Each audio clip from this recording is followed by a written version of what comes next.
Hello, my name is Avilene Varela, and today I am going to teach you how to divide decimals. So we are going to divide 20 divided by 1.6. So before we can divide by a decimal, we need to convert the decimal into a whole number.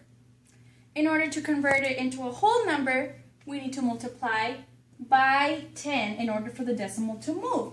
So 1.6 times 10 is equal to 16. Why? Because when you multiply times 10, the decimal moves once to the right. So now we have 16 divided by 20. Now we think about, how many times does 16 go into 20? Well, it goes into 20 one time.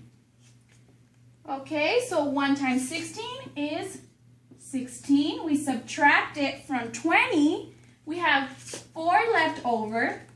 And since we cannot have a remainder, we are going to add a 0 to the dividend.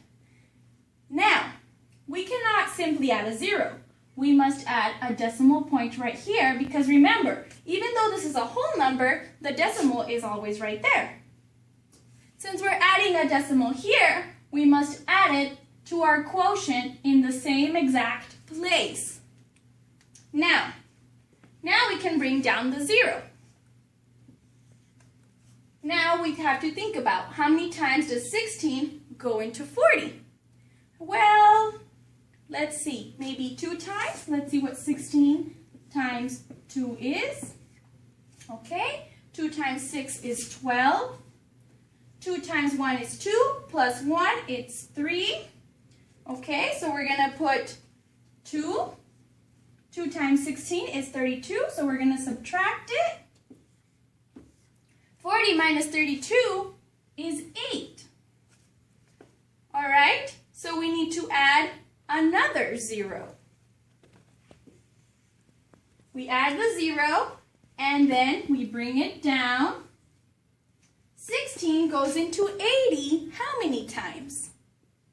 Okay, let's try 4.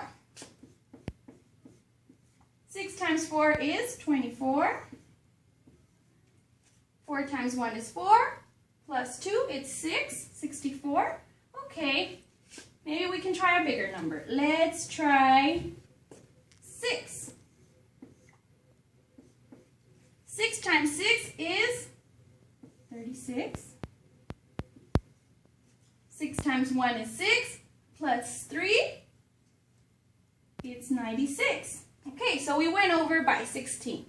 That means that the number that we have to multiply 16 by is 5. 16 times 5 is 80. So 5 times 16 is 80. We subtract it from the 80 here, and that gives us 0. That way we have no remainder. So our answer now, called our quotient, is 1.25.